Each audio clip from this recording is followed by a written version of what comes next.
Gostaria de chamar o pastor Vitor aqui à frente. Ele dispensa apresentações, né, Vitor? Ele vai trazer a palavra do Senhor.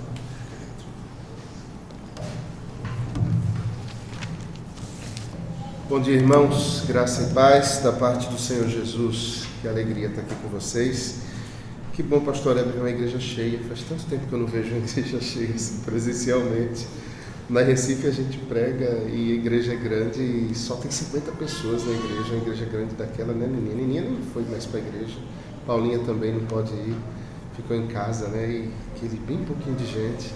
Que bom vir na casa do Senhor e ver assim a igreja, o povo de Deus reunido. É muito feliz isso, e ouvir os cânticos assim com força, que coisa boa, faz tanto tempo que eu nem me lembrava mais como era. Ouvir a igreja cantando, foi muito bom de manhã, isso trouxe alegria ao coração. Irmãos, prazer estar aqui com vocês e cultuar, estar com a família de Deus. Eclesiastes, capítulo 1, verso 1 ao verso 3. O pastor Hebe me pegou e disse que eu pregaria de manhã e pregaria no culto à noite. Não é isso, pastor Hebe? Né? E claro que para mim é uma honra, um prazer imenso poder pregar aqui. E tendo em vista que poderia pregar de manhã e à noite, então eu me propus a fazer uma caminhada continuada, não é? Começar um tema hoje de manhã e continuar à noite. Eu quero fazer um panorama no livro de Eclesiastes. Um livro que nós temos nas Sagradas Escrituras, mas que nós não costumamos estudar tanto, não é? Talvez nós já o tenhamos lido, mas nós não tenhamos nos detido nele, talvez pelo estilo da sua literatura. A literatura sapiencial não é fácil de se estudar, ela tem características próprias, e o estilo que Salomão escreve, o estilo de literatura de sabedoria, é um estilo que se requer um determinado cuidado para se ler, e ele, como escritor de sabedoria, também se destaca dentre todos os demais. Para os irmãos terem ideia, era muito comum se escrever esse tipo de texto que Salomão escreve aqui. Normalmente os reis, eles deixavam um opúsculo, eles davam um livro de sabedoria para os filhos ou para a geração seguinte. Provérbios é um destes livros, destinado ao filho, não é? E Eclesiastes é um livro destinado ao povo, para o povo ter sabedoria. Normalmente os reis queriam deixar alguma coisa. Muitas vezes eles até contratavam alguém para escrever em nome dele, para que isso fosse deixado para o povo ou para os filhos. E normalmente a literatura de sabedoria, ela terminava, esse tipo de literatura, especialmente que Salomão escreveu aqui, costumava terminar com muito pessimismo. Com muito pessimismo. As pessoas costumavam tirar a vida no final, para vocês terem ideia. Os epicureus eram uma escola filosófica que permeou na Roma Antiga, terminava normalmente com os seus filósofos tirando a própria vida no final, da observação da vida e em busca da sabedoria. Sêneca foi um dos grandes epicureus de Roma.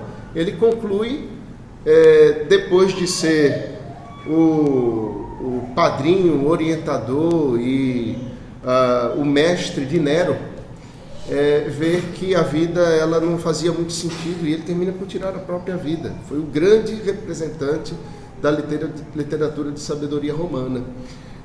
O livro de Eclesiastes, ele, portanto, se destaca de todo o estilo de sabedoria que os homens escrevem, tanto no período de Salomão, quanto no período que vem depois, até o período romano, que é quando esse tipo de escrita se encerra, porque ele não termina com pessimismo.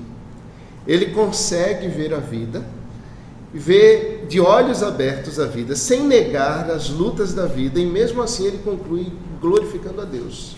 E aqui está um grande segredo, e por isso ler o livro de Eclesiastes se torna muito urgente para nós, se torna necessário para nós. Se você já sentiu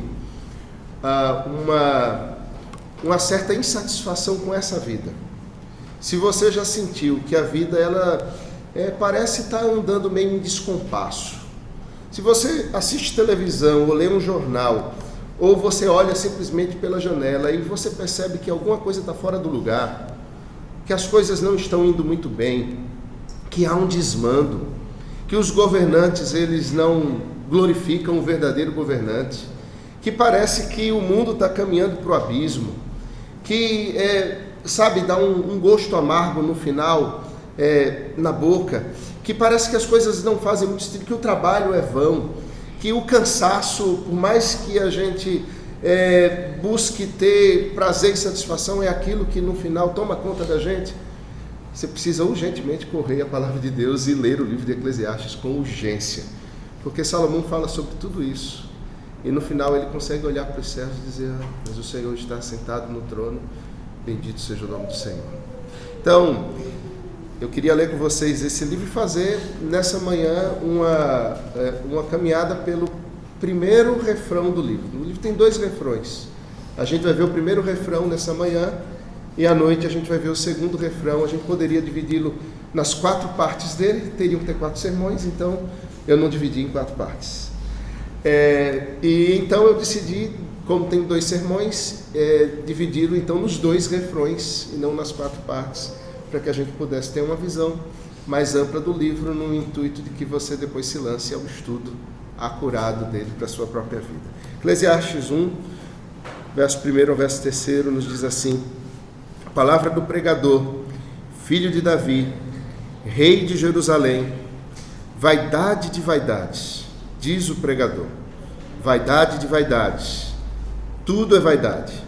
Que proveito tem o homem de todo o seu trabalho com que se afadiga debaixo do sol. Vamos orar ao Senhor mais uma vez? Senhor, aplica a Tua palavra ao nosso coração, ajuda-nos a, Senhor, ler as Sagradas Escrituras, ajuda-nos a ver a Tua revelação, tendo-a aplicada ao nosso coração pelo poder do Teu Espírito. Ajuda-nos a viver por Tua palavra, que é a nossa única regra de fé e de prática. Ajuda-nos a ter na Tua palavra as lentes que precisamos para enxergar a vida da maneira correta, para vivermos neste mundo vil, quebrado, vão, de forma correta e de maneira que o Teu nome seja glorificado e nós tenhamos pleno contentamento em Ti. E nessa manhã, Senhor, ajuda-nos a enxergarmos na Tua palavra a verdade, a revelação, a Tua vontade para as nossas vidas.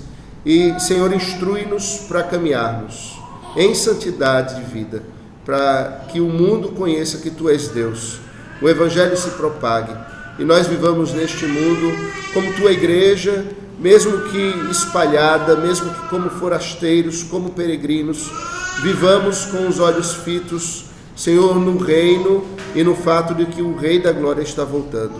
Ajuda-nos a glorificarmos ao Teu nome em todas as coisas. É a nossa oração em nome de Jesus. Amém. Irmãos, Salomão escreve Eclesiastes já no período de maior maturidade da sua vida. Todos nós conhecemos, não é, a história de Salomão.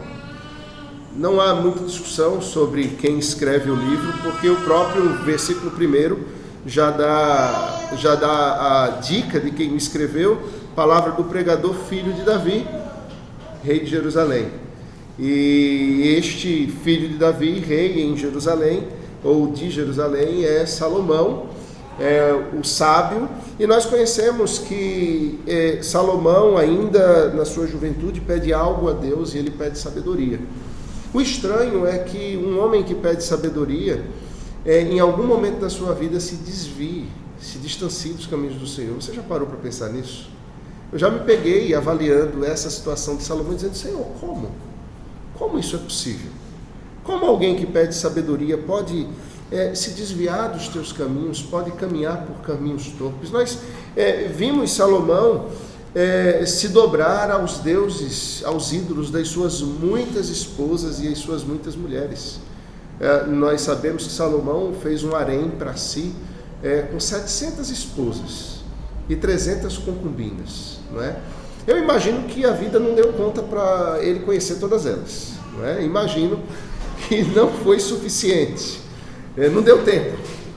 É claro que todas aquelas esposas que ele teve, concubinas, eram conchavos, acordos políticos que eram construídos com muitos reinos, com muitos povos, e aquilo era então celebrado com um casamento.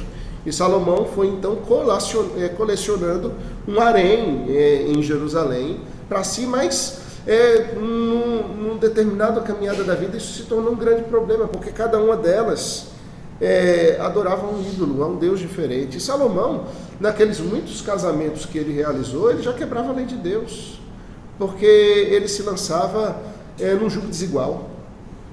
Ele se lançava, além do jugo desigual, numa poligamia. E Deus nunca teve como intuito que o casamento fosse realizado entre mais de um homem ou mais de uma mulher. Sempre foi entre um homem e uma mulher, entre um Adão e uma Eva, né?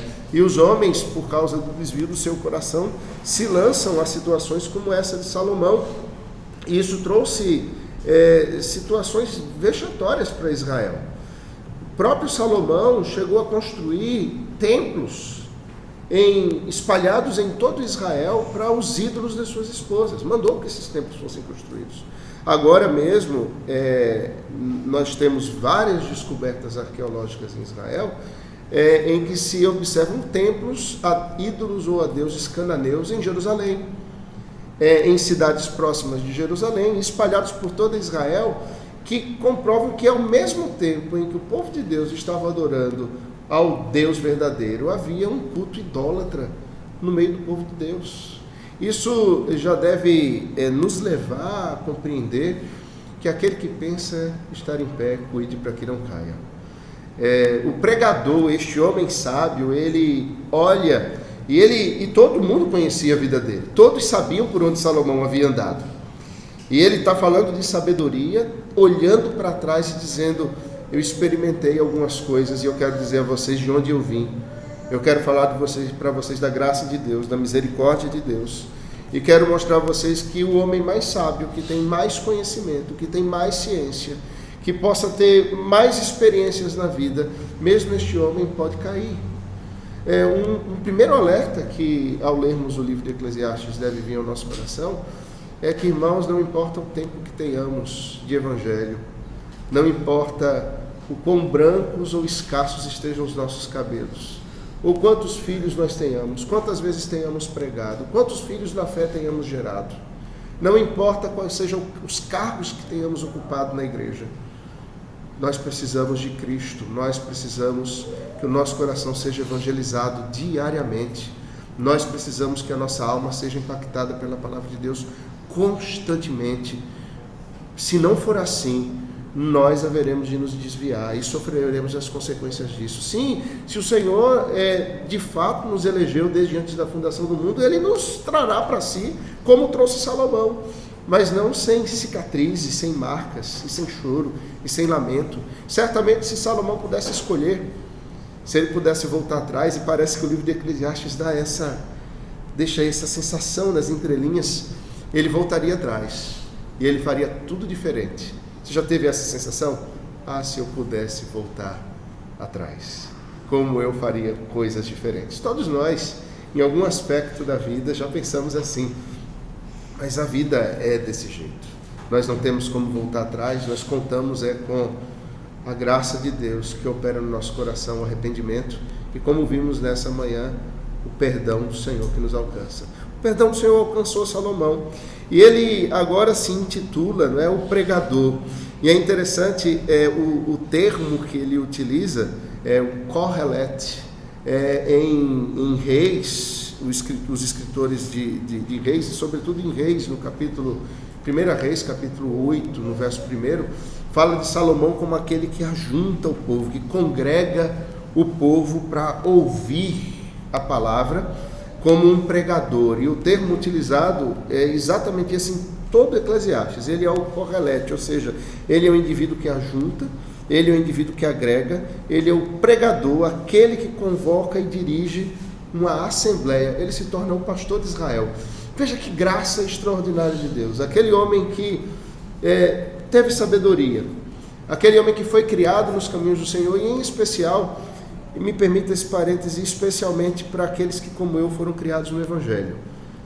Eu, Davi, Lucas, Israel, Paula, os que nasceram na fé.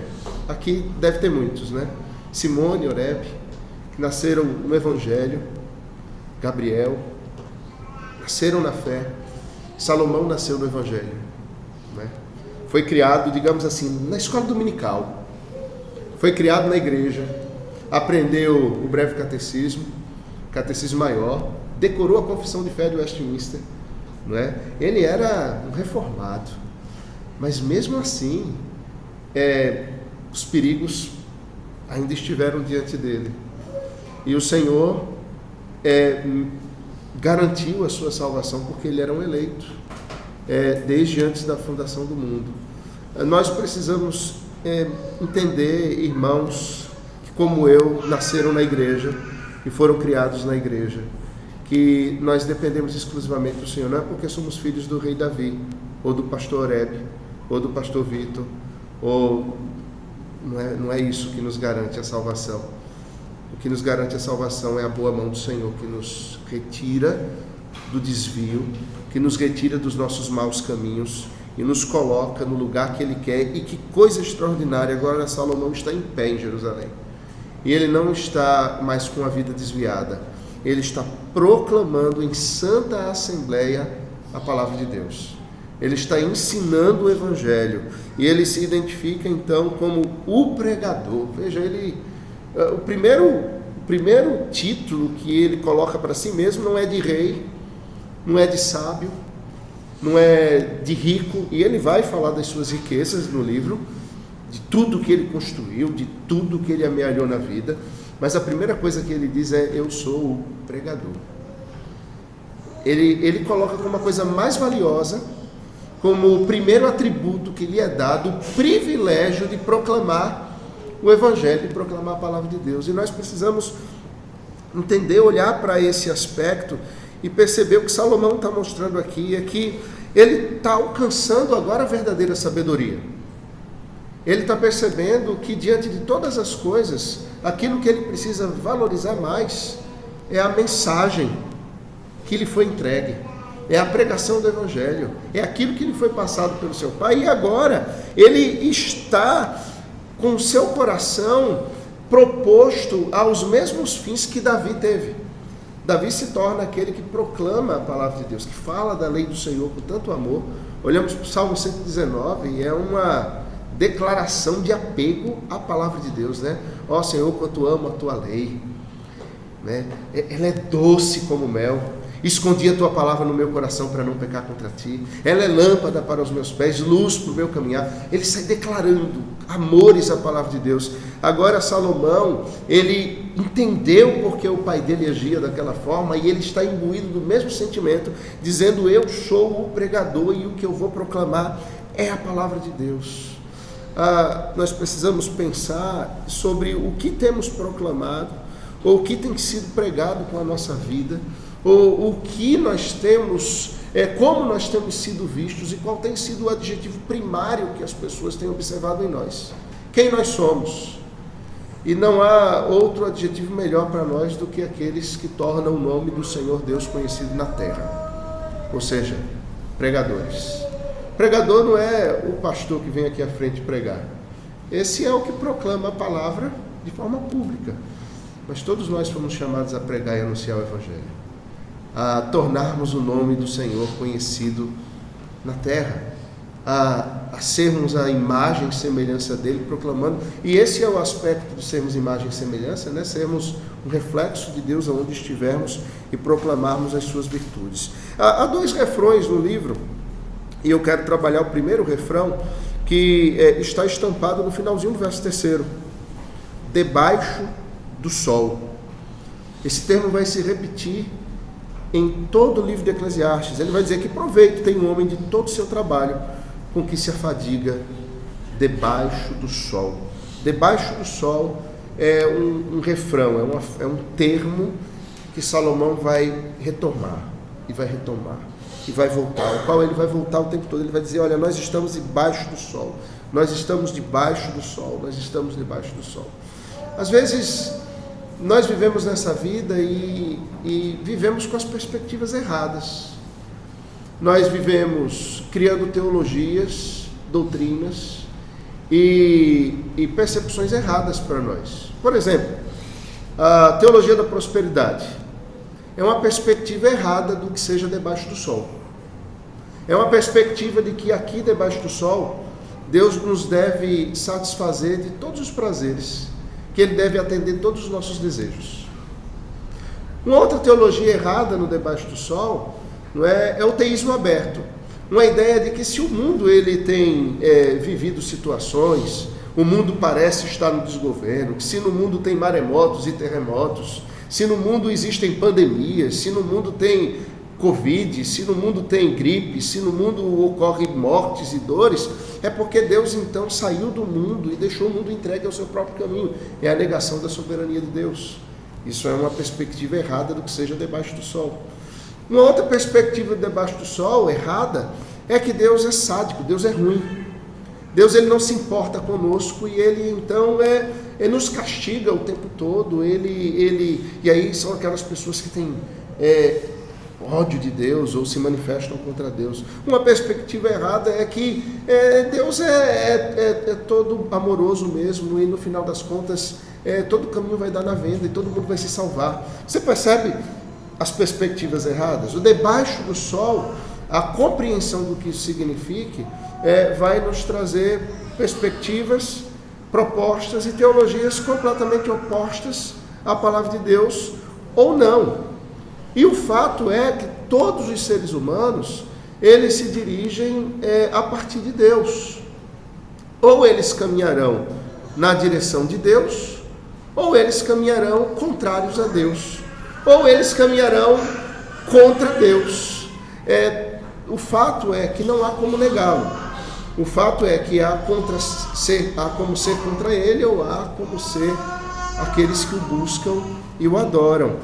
Debaixo do sol significa o local onde vivemos, ou o habitat do pecado, o habitat dos homens em queda, o mundo da vaidade.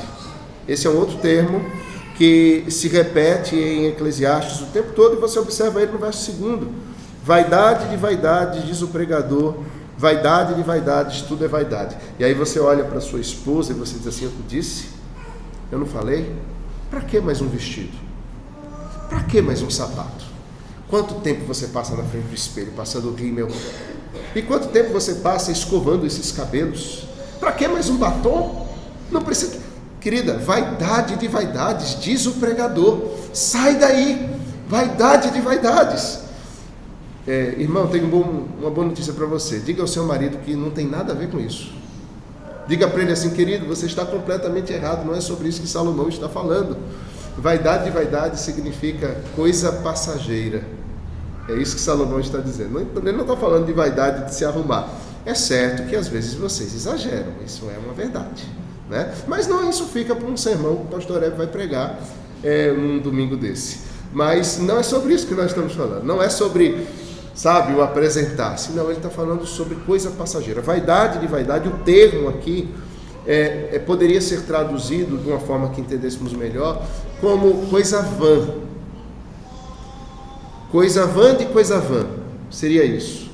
Seria a coisa que tem início, meio e fim, que começa e acaba com muita velocidade. É aquilo que é passageiro, que não tem durabilidade. É sobre isso que Salomão está dizendo. Então ele está dizendo o seguinte: tudo nesse habitat. E qual é o habitat? Embaixo do sol é passageiro. Tudo embaixo do sol é vaidade de vaidade. Tudo embaixo do sol é algo que passa com muita velocidade. É vão. É como uma folha, é como a erva do campo, que de manhã nasce, cresce, ela ao meio-dia está verdinha, mas à tarde já se seca, vem o vento e ela é levada. Ele está falando sobre uma vida que se passa muito rápido e que nós precisamos compreender que se dá diante de Deus. Então, debaixo do sol é este lugar da vaidade. E ele vai passar, então, a apontar o que ocorre embaixo do sol e como é essa vaidade. E aí talvez você... E eu estava brincando com o pastor Hebe e brinquei com o Israel também dizendo o seguinte: na minha igreja, o culto de manhã começa às 10 horas da manhã. Aqui é um pouquinho mais cedo, é às 9h30, né? Então, como é às 9h30, dá tempo de eu fazer um sermão maior. Né?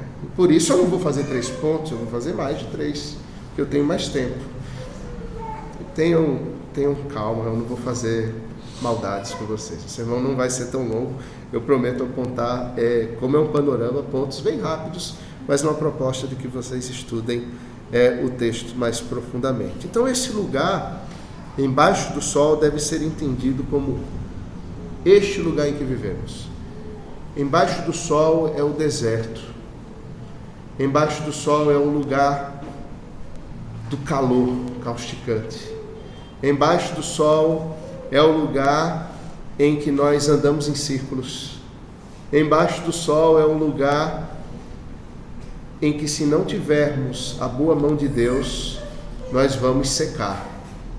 Embaixo do sol é aquele lugar que parece que não tem fim, parece que não tem propósito, parece que não vamos chegar a lugar nenhum. Israel foi levado a experimentar o debaixo do sol de forma física. E aí a gente vai entender que o debaixo do sol ele tem um propósito, sim.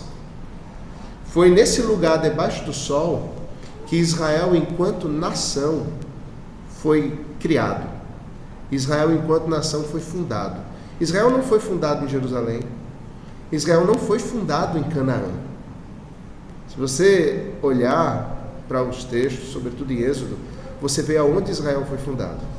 Israel foi fundado no meio do deserto, aos pés do Monte Sinai, embaixo do sol. É embaixo do sol que o monte treme, que Deus dá a sua revelação e fala com o seu povo. Vê que coisa extraordinária. Eles estavam iniciando uma caminhada que duraria 40 anos. Eles iriam nesse embaixo do sol. Olha para esses 40 anos. Eles plantaram milho, plantaram trigo, construíram casas, cidades. Eles viveram como? Em tendas. Quando Deus dava um sinal e a nuvem andava, eles levantavam o acampamento e andavam atrás da nuvem. Eles viviam completamente dependentes da providência de Deus. Não tinha como plantar trigo no meio do deserto, não tinha como fazer farinha, não tinha como fazer pão. O pão caía pronto do céu. Ali era a declaração de que o Senhor dá o seu pão aos seus filhos enquanto eles dormem. Enquanto eles dormiam, o pão caía do céu. Quando eles acordavam, o pão já estava lá, pronto. Não precisava nem pagar, estava prontinho lá. E eles bastavam colher e se alimentar. Quando eles tinham sede, Deus os levava água.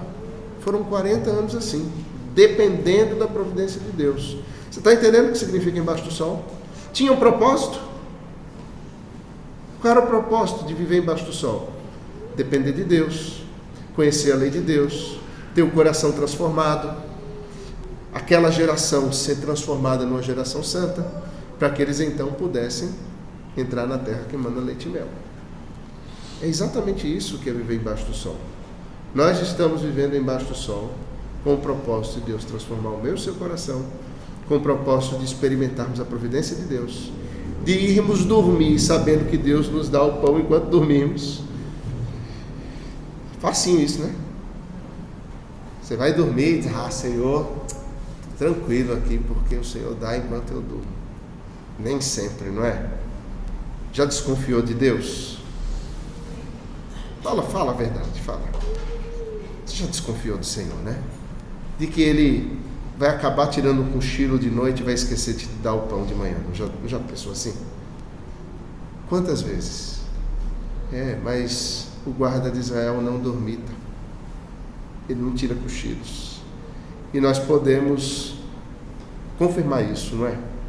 Até aqui o Senhor nos tem ajudado e Ele nunca faltou É como Policarpo, aos mais de 80 anos da vida sendo preso, a igreja querendo que ele fosse solto, e ele escreve a carta de Policarpo à igreja de Éfeso, né? É um documento da igreja, e ele diz assim: irmãos, me deixem ter o privilégio de sofrer por Cristo. Nesses mais de 80 anos de vida, ele nunca me faltou. Nunca me faltou. Nós podemos dizer isso de Cristo. Ele nunca nos faltou.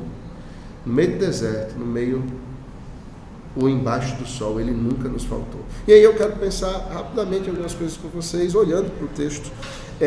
E eu disse que é um panorama, então, se você puder ter Eclesiastes às mãos, nós vamos ver alguns textos.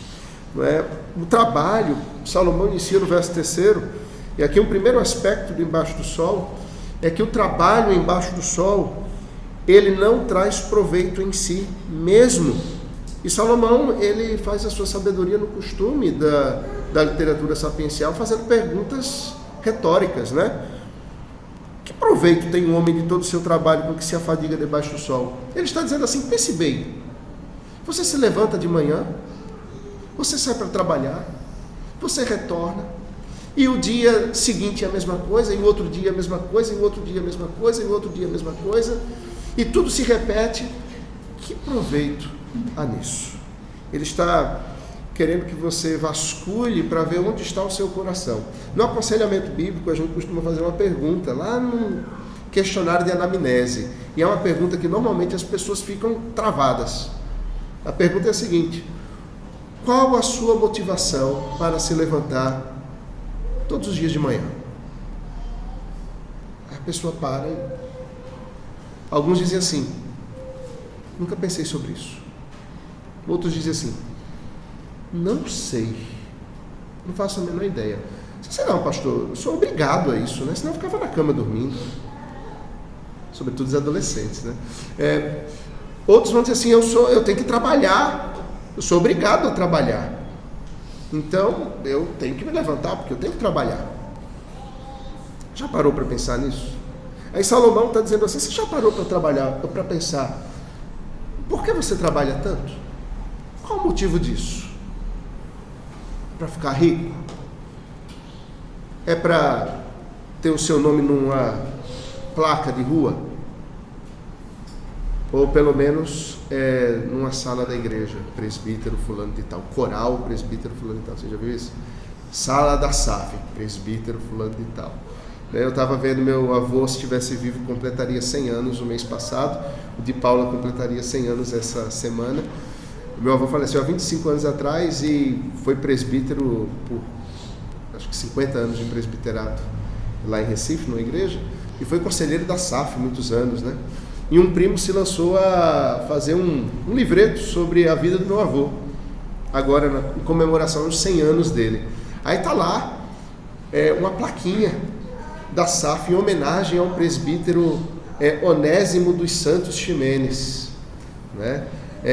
Que muito serviu a sociedade auxiliadora feminina. Então está lá a plaquinha bonitinha, escondida no fundo de uma gaveta. Se ele foi conselheiro da SAF com o propósito de ganhar uma placa, escondida no fundo de uma gaveta, por que você trabalha tanto? A primeira coisa que Salomão vai perguntar é isso. O trabalho em si não tem proveito nenhum. Olhe para o capítulo 2, para o verso 11. Ele vai dizer assim: considerai todas as obras que fizeram as minhas mãos. Considerei todas as obras que fizeram as minhas mãos, como também o trabalho que eu com fadigas havia feito. E eis que tudo era vaidade e correr atrás do vento, e nenhum proveito havia debaixo do sol. O próprio Salomão, e ele vai dizer depois que construiu, que fez jardins, que construiu edifícios, e Salomão, ele pegou um reino em paz. Se vocês se recordam, Davi reinou em Israel por 40 anos, ele guerreou, Davi foi um homem de mão apegada à espada, ele fez todas as guerras possíveis e imagináveis, ele definiu as fronteiras de Israel e entregou um reino para o filho dele, que não tinha inimigos. Salomão, ele não lutou uma batalha, ele não subiu num cavalo, ele nunca pegou numa espada na vida. Pegou um reino de paz. Salomão só fez acordos. Salomão só se sentou para jantares. O trabalho de Salomão era um trabalho pacífico, era um trabalho tranquilo, era só edificar, construir açudes, fazer jardins. Ele era tipo um Burle Marx do passado. Ele fazia jardim em Israel, ele gostava de fazer jardim. Ele era um excelente embaixador. Ele vai falar sobre os navios dele. Ele construiu navios, ele botava trigo nos navios e fazia acordo com os países, mandando trigo e recebendo outras riquezas. Ele foi um homem que fez uma política extraordinária naquele período. E ele olha agora e diz: olha, eu estou olhando para tudo isso que eu fiz. E o trabalho dele não foi tão pesado não, hein? Com fadigas. E eu percebo o seguinte: tudo vaidade e correr atrás do vento. Não importa qual seja o nível do trabalho, se é pesado, se é mais fácil, se o objetivo não estiver fundamentado no lugar certo, se o propósito não estiver no lugar certo, é só vaidade.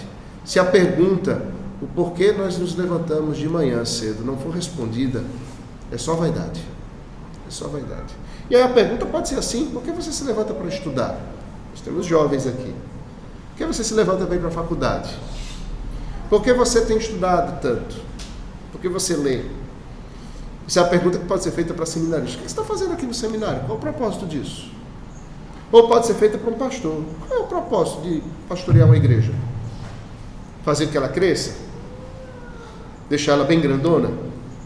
Ter likes no YouTube? Ou no Facebook? Qual é o propósito disso? Entende? Nós precisamos vasculhar o nosso coração, e é sobre isso que Salomão está falando. Vá ao verso 22 desse capítulo 2 e veja o que ele diz ainda: pois que tem o homem de todo o seu trabalho e da fadiga do seu coração, em que ele anda trabalhando debaixo do sol. Ele está dizendo assim: pare de correr atrás do vento. Pare de acordar todos os dias como um relógio que bate o ponteiro, passa pelo mesmo lugar, pelo mesmo ponteiro todos os dias. Pare de andar no automático. Comece a pensar na razão das coisas. Comece a pensar do porquê você age como age, porquê você pensa como pensa, o porquê você está fazendo as coisas como você está fazendo, porquê você se senta no mesmo lugar todo dia, porquê você se encontra com as mesmas pessoas, porquê você pega o mesmo ônibus, o mesmo percurso, o que é que você está fazendo com a sua vida. Pare e medite. Por que você tem agido do jeito que tem agido? Olhe para o seu coração. O que é que tem no seu coração? É isso que Salomão está dizendo. O que é que há no nosso coração? Irmãos, Calvino parou uma vez para vasculhar o seu próprio coração e ele descobriu um negócio interessante. Olhando para o seu próprio coração, escrevendo as suas institutas, e eu imagino, São Calvino escrevendo, e ele para e bota a pena assim na boca e diz: rapaz, o meu coração. E aí ele escreve: o coração do homem é uma perpétua fábrica de ídolos. Ele estava olhando para o coração dele. E eu imagino que se nós ouvirmos o que Salomão está gritando, o que o Correlete, o que o pregador está gritando em praça pública, dizendo: olha, vocês aí no ano 2020, no meio da Covid, no meio da pandemia, o mundo está pegando fogo. Parem agora e olhem para o coração de vocês e digam: Senhor, tem lugares aqui no meu coração que eu nem consigo vasculhar, ver se é em mim algum caminho mau. Vocês vão perceber alguma coisa, como eu. O coração de vocês é como o meu, uma perpétua fábrica de ídolos. E a gente fala de ídolos e a gente pensa logo, em cesta, em sida, em ídolos nas paredes. A gente não tem isso aqui. Esses são os mais fáceis de resolver. A gente vai e quebra, tira. E os ídolos imateriais? Para mim, som de bebê é embalo para sermão. Eu não ligo, não sei vocês, viu? Por mim, pode ficar aqui, eu não me atrapalho. Som de bebê no sermão é embalo. Quanto mais som, mais tempo eu levo. Os ídolos imateriais que se instalam no nosso coração, lá no profundo da nossa alma. Às vezes, Salomão está falando sobre trabalho, vamos deter só nele, porque a lista é interminável, vamos ficar só num. Qual é o lugar que o trabalho tem ocupado na nossa vida? E quando eu estou falando trabalho, eu quero falar do que o trabalho nos traz, do conforto, do reconhecimento pessoal, não é? Da sensação de realização. O que isso tem ocupado? Que lugar isso tem ocupado no nosso coração? Será que isso se tornou um senhor? Entende? Qual é o objetivo do trabalho? Eu conheço pessoas que são workaholics, né? Aquelas pessoas que só pensam em trabalho, só pensam em trabalho, só pensam em trabalho, se orgulham, batem no peito e dizem assim: eu nunca tirei um dia de férias na minha vida. Um certo irmão na igreja disse: eu nunca tirei férias na minha vida. Isso está em pecado. Está em pecado. Você tem que tirar folga, você tem que tirar. Não, eu sou uma máquina. Se é uma máquina, vai pifar. E quando a máquina pifar, a gente vai jogar no ferro velho. Ninguém vai consertar. Eu me lembro de uma irmã, depois saiu mesmo dos caminhos do Senhor, e ela colocava o trabalho em primeiro lugar, o casamento indo por água abaixo. O casamento acabou mesmo. E numa conversa que tive, ela falando, tinha 2 empregos, ia para um terceiro emprego, filho largado, o marido lá pedindo: minha filha, deixe pelo menos fique um horáriozinho em casa. E ela: não, porque com propostas 1000 e sendo, sabe, aplaudida, e você via ali a vaidade, a coisa passageira, tomando conta do coração. Eu disse: fulana, vou dizer uma coisa para você, você é uma engrenagem no motor, uma hora vai quebrar um dente de uma engrenagem. Esse negócio de mecânico, né? Eu fiz mecânica na escola técnica, eu me lembrando. Vai quebrar um dente da engrenagem. Ninguém vai se dar o trabalho de pegar essa engrenagem e mandar para um torneiro mecânico para ajeitar aquele dentinho, não. Isso é muito caro. Sabe o que vão fazer? Vão pegar essa engrenagem e vão fazer assim, ó, no lixo.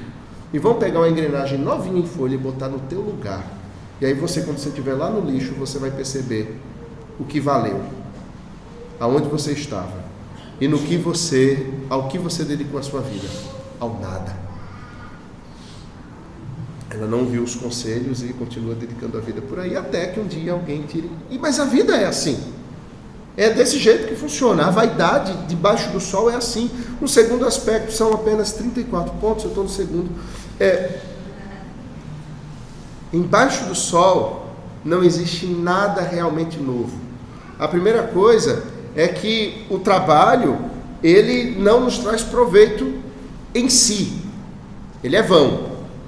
Então, comece a se perguntar: se você levanta para trabalhar pelo trabalho, você está perdendo seu tempo. Se você tem se levantado para estudar simplesmente porque quer estudar, você está perdendo seu tempo. Se nós estamos criando os nossos filhos, isso é uma coisa interessante também. E nós criamos os filhos para eles serem os que vão, né, estar no topo das galáxias. Estamos perdendo nosso tempo também. Precisamos pensar aonde o nosso coração está nos levando. A gente vai voltar a isso depois. O segundo aspecto, nada realmente novo. Olhe para o verso 9 do capítulo 1. Nós conhecemos esse texto, já ouvimos tantas vezes. O que foi e o que há de ser. E o que se fez, isso se tornará a fazer. Nada há, pois, novo debaixo do sol. Nada novo. Tudo se repete. O pecado, ele é o mesmo. A ansiedade continua sendo a mesma. As crises continuam sendo as mesmas. Não há nada novo. O ser humano continua o mesmo, tentando chegar ao mesmo lugar e com as mesmas crises na alma que sempre. E continua com o coração rebelde contra Deus. Ele não se volta à palavra de Deus. A sabedoria consiste em olharmos para a palavra de Deus e vermos o que ela define acerca dessa vida debaixo do sol. Olhamos para a palavra de Deus e precisamos perceber um Deus soberano que criou todas as coisas de forma perfeita. Precisamos perceber a lei de Deus que foi apontada ao homem para que ele vivesse em obediência a ela. Precisamos perceber a queda. E, irmãos, esse é um ponto do qual não podemos nos esquecer. em toda a equação da vida debaixo do sol, não podemos esquecer Gênesis 3. Como a gente gosta de pular esse texto. Tudo que vivemos aqui está marcado por Gênesis 3. Para o bem e para o mal. Para o mal, porque os nossos relacionamentos foram quebrados ali. O medo entrou na nossa vida ali. A ansiedade entrou na nossa vida ali. Se você se lembra do texto, Gênesis 3 é o texto da conversa da serpente com Eva, de Adão e Eva comendo do fruto da árvore do conhecimento do bem e do mal, deles se percebendo nus, desprotegidos, deles tendo medo da voz de Deus, deles se escondendo.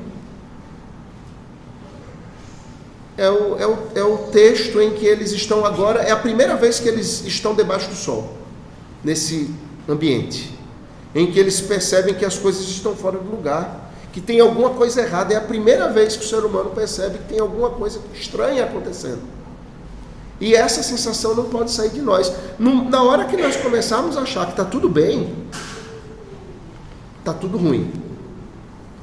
Nós precisamos sempre perceber que as coisas não estão bem, que o mundo está quebrado, que há um Deus que domina todas as coisas e que Ele está controlando e levando este mundo ao bem que Ele deseja, que é o reino de Cristo. Mas até lá, nós estamos debaixo do sol. É embaixo do sol que o trabalho se torna penoso. Adão vai trabalhar, vai comer do suor do rosto dele, e a terra vai produzir contra ele o quê? Cardos e abrolhos.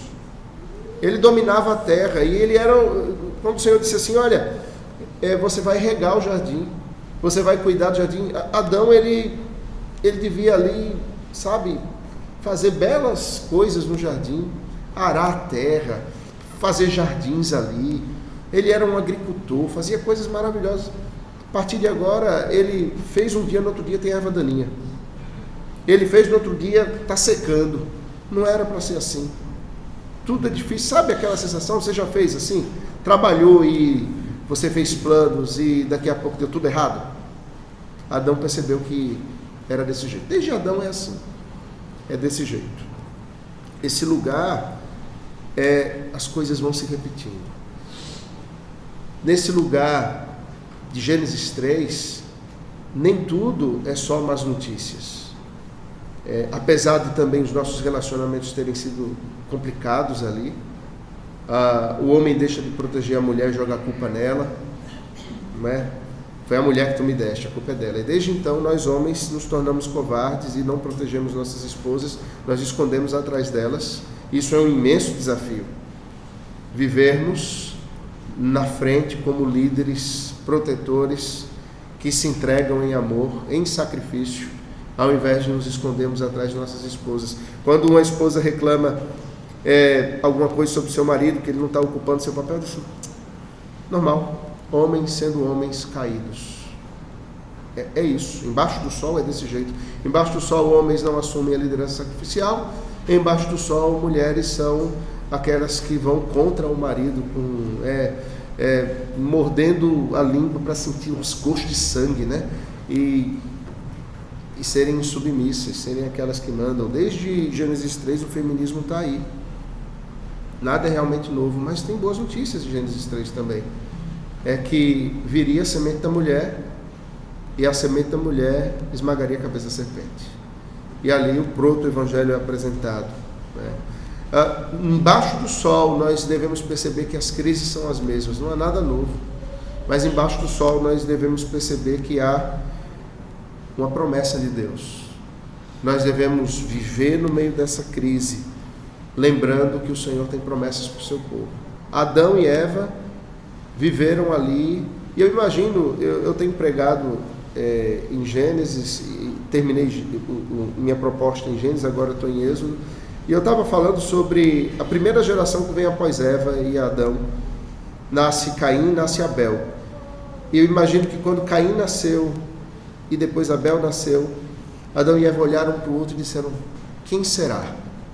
Qual deles é que vai esmagar a cabeça da serpente? Nenhum esmagou a cabeça da serpente, um esmagou a cabeça do outro. E morreram. Quando Abel morre, Caim foge para o oeste, as esperanças de Caim e Abel pareciam que tinham se acabado, até que nasce Sete.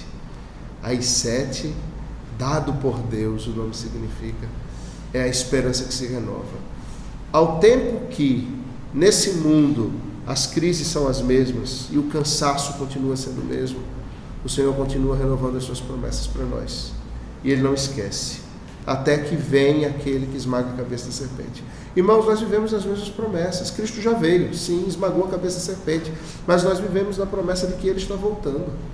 E não podemos nos esquecer disso, sabe? Às vezes a gente começa a viver aqui, embaixo do sol, achando que aqui é o lugar de se viver mesmo. E queremos viver aqui, construir casas aqui, edifícios aqui, criar as nossas famílias aqui, para vivermos aqui como se aqui fosse o nosso lugar. E não é. Primeira Epístola de Pedro vai dizer que somos peregrinos, eleitos forasteiros. Eleitos forasteiros. Essa não é a nossa casa. Não é. E nós precisamos nos lembrar da promessa que Cristo, Ele está voltando, que o fim dos tempos já chegou e que o palco está montado para o retorno do Rei da Glória e que Ele vem com cetro de justiça para estabelecer o seu reino eterno. E nós devemos viver com esse foco. Mas me permita caminhar nos 30 e tantos pontos que eu tenho, entrando no terceiro agora. O verso 14 do capítulo 1 vai dizer que tudo é vão, tudo é passageiro e não tem sentido. Atentei para todas as obras que se fazem debaixo do sol, e eis que tudo era vaidade e correr atrás do vento. Ele repete. E veja o verso 7 do capítulo 4. Então considerei outra vaidade debaixo do sol. Considerei outra vaidade. Ou seja, ele disse assim, olhei de novo e só vi vaidade.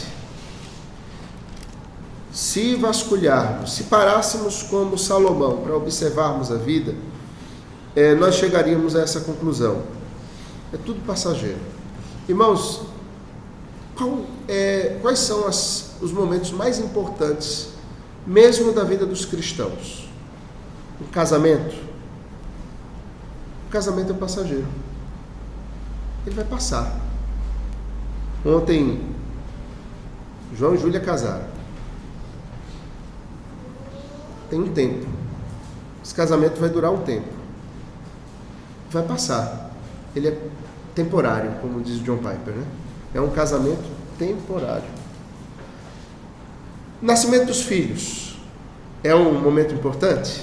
Cada um deles é um momento extraordinário, né? A gente fica muito feliz no nascimento do filho. É algo que nos marca. Também é temporário. Um dente do filho que cai é especial.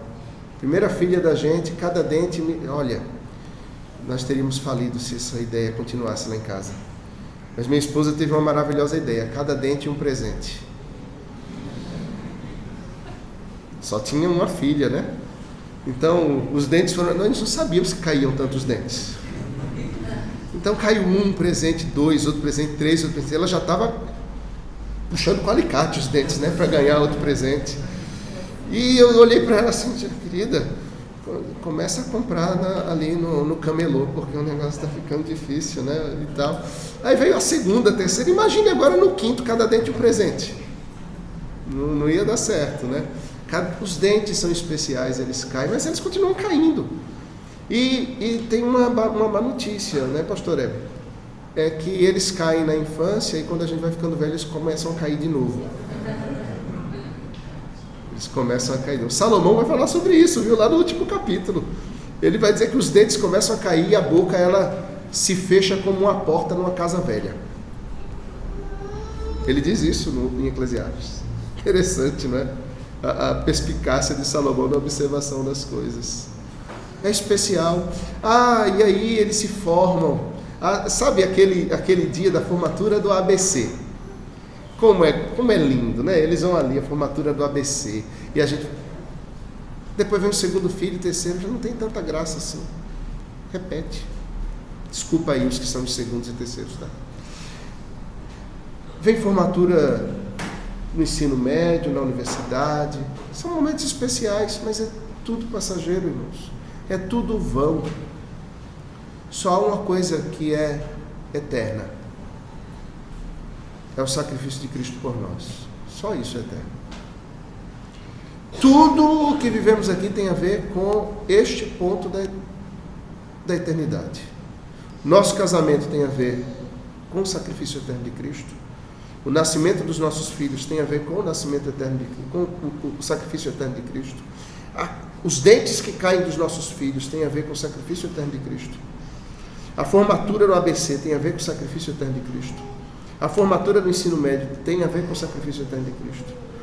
A formatura na universidade, o casamento que eu vou fazer das minhas filhas tem a ver, o casamento de Júlia, de João, tem a ver com o sacrifício eterno de Cristo. E nós vamos passar, uma geração vai assumir o nosso lugar se Cristo não voltar antes. Isso tem a ver com o sacrifício dele. É a única coisa que permanece. É o amor e a graça de Deus derramada sobre nós através do sacrifício de Cristo. Precisamos começar a pensar assim. Os nossos filhos nascem, vivem, se casam, se formam, trabalham, e tudo isso tem a ver com o sacrifício de Cristo. Estou começando a responder a pergunta, né? Por que você se levanta de manhã para ir trabalhar? Você já está antecipando aí por quê. Em quarto lugar, você olha para o verso 17 do capítulo 2, e o texto diz assim: pelo que aborreci a vida, pois me foi penosa a obra que se faz debaixo do sol. Sim, tudo é vaidade e correr atrás do vento. Tem um ponto que ele coloca aqui: a vida foi penosa, a obra foi penosa. Viver debaixo do sol é penoso. O que ele está querendo dizer? É pesado. É como um castigo. Ele está falando de pena, né? Penoso. É como um castigo. De fato, penas e castigos foram atribuídos a nós lá em Gênesis 3, não é? Viver aqui passou a ter uma relação íntima, intrínseca com o que aconteceu ali. Não podemos dissociar.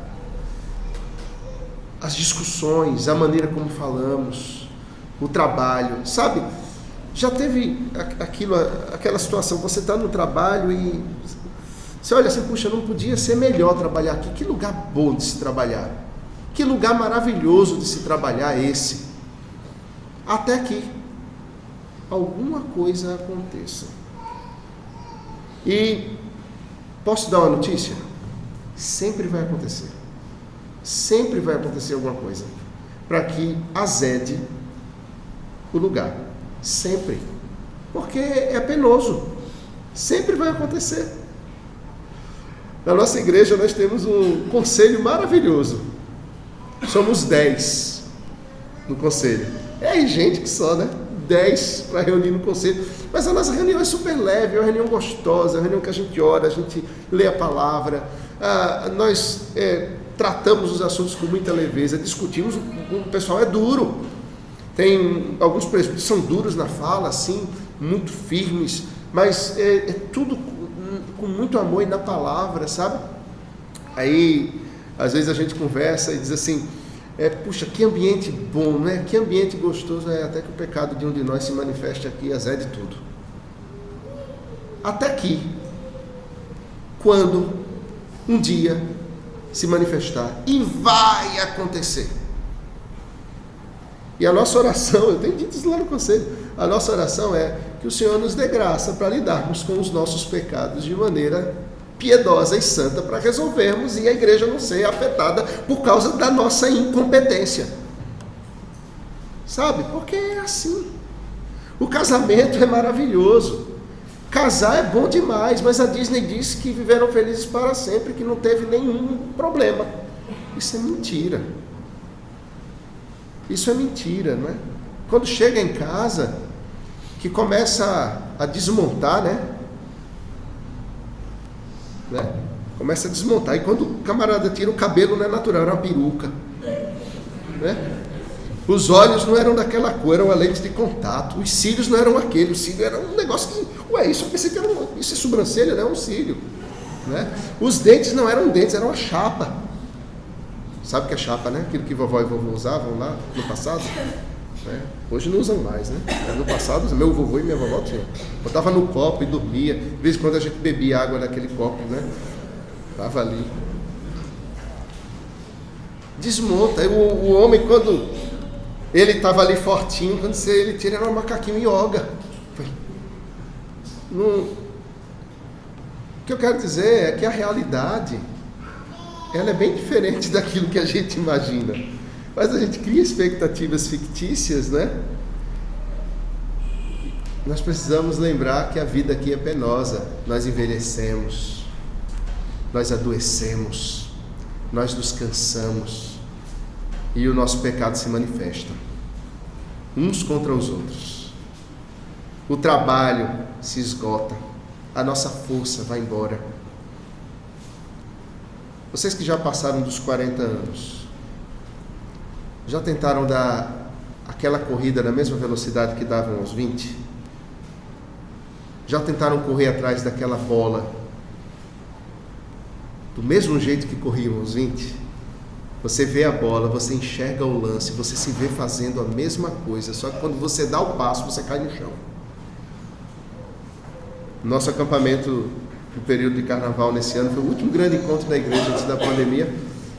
Reunimos lá no campinho, no society, no local, um presbítero, né? Assim, da minha idade, jovem, né? Que devo dizer, né? Entrou no campo, estava em pé, a bola passou na frente dele, ele fez assim, caiu no chão. Ele fez assim, caiu no chão. Quebrou um ossinho no pé, vai precisar fazer uma cirurgia. Ele não deu um chute na bola. Ele só tentou se movimentar e caiu. A gente até brincou, que é isso, rapaz? Isso é... Que história? Conversa. Não, ele quebrou um troço lá no pé dele. Tá, para fazer a cirurgia ainda, porque cirurgia eletiva não se faz. Agora tá para fazer. Já pensou? A vida é penosa, irmãos. A vida é assim. E nós precisamos colocar as nossas expectativas no Senhor. Porque se não colocarmos, nós vamos olhar para essa vida penosa. Sabe o que vai acontecer? Nós vamos nos deprimir. Nós vamos ver que não houve sentido nas coisas. Nós vamos perceber que gastamos o nosso tempo com nada. E quantas pessoas andam aí fora no mundo desse jeito? Porque perceberam o quão pesada a vida é, carregam um fardo há anos, não viveram a vida com o propósito que deveriam viver. Deixa eu ir adiante um pouco. Um outro aspecto, no verso 18 do capítulo 2, e podemos olhar também o 19. Também aborreci todo o meu trabalho, com que me afadiguei debaixo do sol, visto que o seu ganho eu havia de deixar a quem viesse depois de mim. E quem pode dizer se será sábio ou astuto? Contudo, ele terá domínio sobre todo o ganho das minhas fadigas e sabedoria debaixo do sol. Também isto é vaidade. Sabe o que ele está dizendo? Você está trabalhando, e há o risco de você deixar todo o seu trabalho para alguém que vai se beneficiar dele, de todo o seu empenho, e que não dê nenhum valor àquilo que você fez. Isso pode acontecer. Às vezes nós, pastores, experimentamos isso. Os líderes de igreja, presbíteros, experimentam isso também. A gente se doa, a gente ora. Eu já passei por isso, de plantar a igreja, de me doar pela igreja, e alguém assumir depois de mim, destruir tudo que foi feito. Tudo. Não ficar pedra sobre pedra. E você entregar uma igreja assim, com gente, com as coisas funcionando, daqui a pouco tem 30 pessoas na igreja, 20 pessoas, a igreja está a ponto de fechar. A palavra era pregada, agora é uma igreja só de eventos. Já passei por isso, né? E vocês terem ideia, isso é tão e talvez outros de vocês tenham passado por isso, de ver o trabalho ir por ralo, por água abaixo, pelo ralo. De você passar pelo lugar e você ter que tratar o seu coração porque você tem vontade de chorar quando passa. É sobre isso que Salomão está dizendo. De você ver um trabalho e se nós não focarmos no lugar certo, colocarmos o nosso coração no lugar certo, nós vamos nos deprimir ao vermos um trabalho cujos frutos deveriam permanecer, mas que de repente são conduzidos para o lugar errado, são levados do jeito errado. As pessoas que o assumem de repente não têm o mesmo temor, o mesmo zelo, o mesmo cuidado. E deve também aqui nos trazer uma preocupação. A igreja é multigeracional. Isso significa que nós temos a responsabilidade de não apenas trabalhar, mas nós temos a responsabilidade de cuidar da geração que vai assumir o trabalho que vai ser legado para eles, para que seja uma geração melhor do que a nossa. Nós precisamos tratar os líderes que vão assumir o nosso lugar, ou seja, são os jovens que estão aqui, né, os recém-casados que estão aqui, que vai assumir, vai pegar o bastão nas mãos e vai levar adiante a corrida com mais zelo. Devemos ser mais sérios ainda com eles, para que eles assumam o nosso lugar de uma maneira melhor do que nós assumimos o trabalho da geração anterior à nossa. De maneira que o trabalho que deixarmos seja levado adiante, seja ainda feito com ainda mais zelo, com ainda mais vigor do que nós fizemos. Para que a igreja do Senhor seja abençoada, para que o nome do Senhor seja glorificado. Nós precisamos perceber que, irmãos, o trabalho, ele será completamente vão, o nosso tempo será gasto de forma vã, e a nossa vida terá sido uma mera vaidade, se nós não fizermos todas as coisas olhando para o sacrifício de Jesus, olhando para a eternidade, olhando para o que está se avizinhando de nós, que é a eternidade. Nós vamos viver num deserto, achando que aqui é a nossa casa, viveremos e criaremos os nossos filhos aqui para viverem aqui, e dará nisso. Pode ser que eles sejam estúpidos, ou seja, tolos.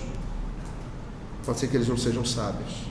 Pode ser que o nosso trabalho seja vão. Pode ser que o nosso trabalho ele se perca. Nós precisamos, então, e aqui fica a lição do primeiro refrão de Eclesiastes, nós precisamos ser sábios para meditar nas coisas que estão acontecendo ao nosso redor, para a vida que é vivida aqui, meditar no nosso próprio coração, para avaliar o que há nele, confrontando-o com a palavra de Deus, com o Evangelho, com a lei de Deus, fazendo a pergunta: o que é que eu estou fazendo? Por que eu estou fazendo? E para quem eu estou fazendo? Por que eu me levanto? Para quem eu me levanto? Para que eu me levanto? Qual é o sentido das coisas?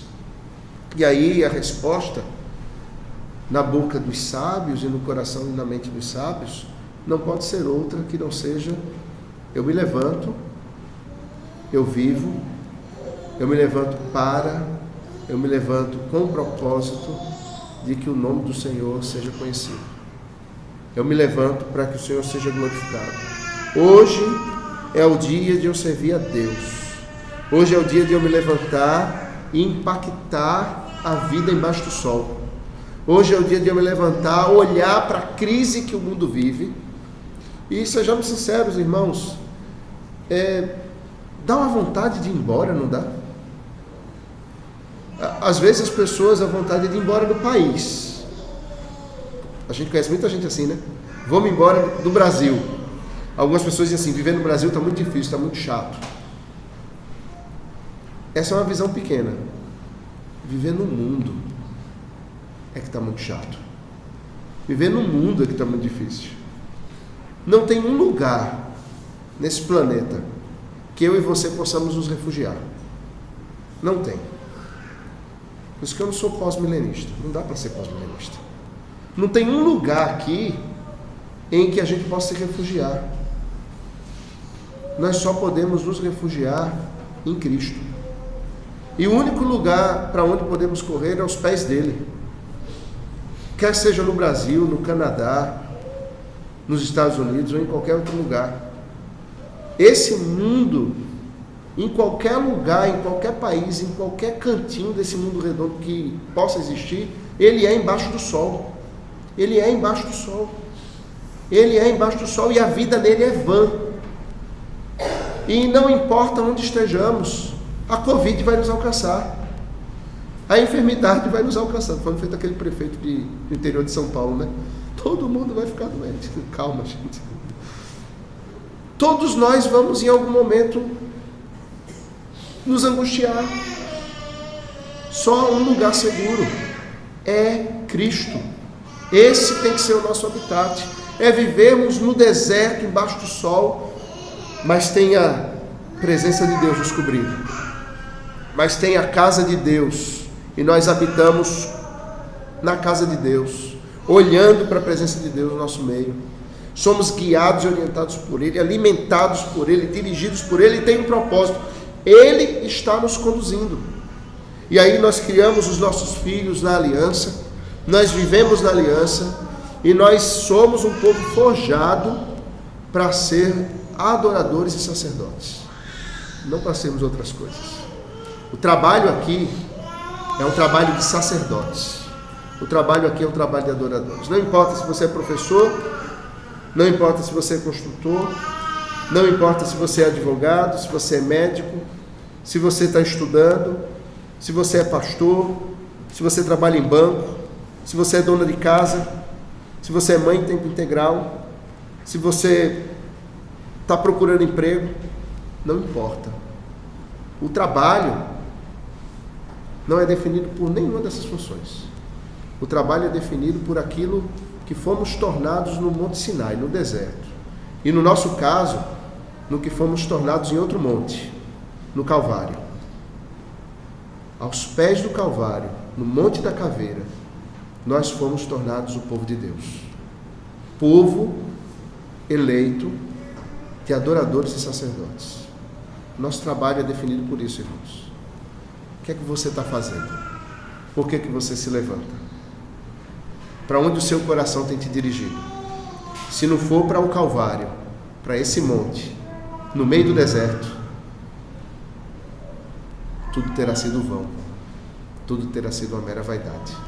Que Deus tenha misericórdia de nós, nos dê graça para vivermos aqui. À noite nós vamos ver o segundo refrão.